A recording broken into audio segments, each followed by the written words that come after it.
There is so much fog around CSS, लोगों को पता ही नहीं होता कि करना क्या है। वरना ऐसे कोई इतनी मुश्किल चीज़ नहीं है। ऐसे सिंपली इंग्लिश में हम कहा जाता है कि एन अटेम्प्ट, वो अटेम्प्ट किसी भी टॉपिक के बारे में आपके अपने राया जो भी है, कोई पॉइंट ऑफ व्यू है, उसमें एक होता है आपका मेन आर्ग्यूमेंट और दूसरे होते हैं सपोर्टिंग आर्ग्यूमेंट्स। अब ऐसे लिखने का जो तरीका है ना, वो like there are hundreds of ways. You can write English introduction in hundreds of ways, the main body, conclusion and outline in multiple ways. But जो मेरे नज़दीक मेन चीज़ है ना, वो आपका एनालिटिकल पार्ट है कि आप टॉपिक के बारे में आपका क्या अपना पॉइंट ऑफ व्यू है। लाइक जो मैंने ऐसे अटेम्प्ट किया था और मॉडर्न वॉज और रियली होली वॉज, तो उसमें मैंने अपना पॉइंट ऑफ व्यू दिया कि भाई नहीं है, वो मॉडर्न वॉज होली वॉज नहीं है। तो उसमें मैंने सिंपल थीसिस स्टेटमेंट रख के अपने सपोर्टिंग आर्ग्यूमेंट्स दिए।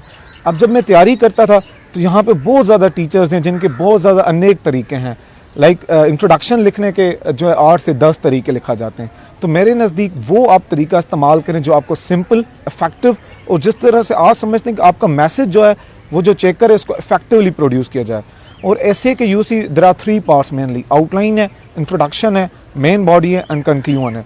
अब इंट्रोडक्शन जो है वो कॉम्प्रिहेंसिव होना चाहिए और जो आपका चेकर है उसको लाइक कैप्टिवेटिंग हो, ताकि वो उसको पता लगे कि भाई आप जो कहना चाहते हैं वो बड़ा इंटरेस्टिंग है।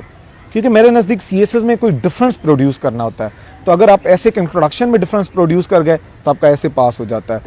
तो फर्स्ट थिंग इसके पैराग्राफिंग पे बहुत अच्छा काम शुरू करें, उसमें स्ट्रक्चर हो आपका। और सेकंड इज सिंपल थिंग कि आपका जो इंग्लिश एक्सप्रेशन है वो वेल डेवलप्ड होना चाहिए। That is the key, because most of the students का जो इंग्लिश एक्सप्रेशन है वो डेवलप नहीं हुआ था। अगर वो डेवलप हो जाए तो आप पढ़ते तो बहुत हैं CSS वाले स्टूडेंट्स, तो एनालिटिकल रीजंस आपसे बहुत आगे होती हैं।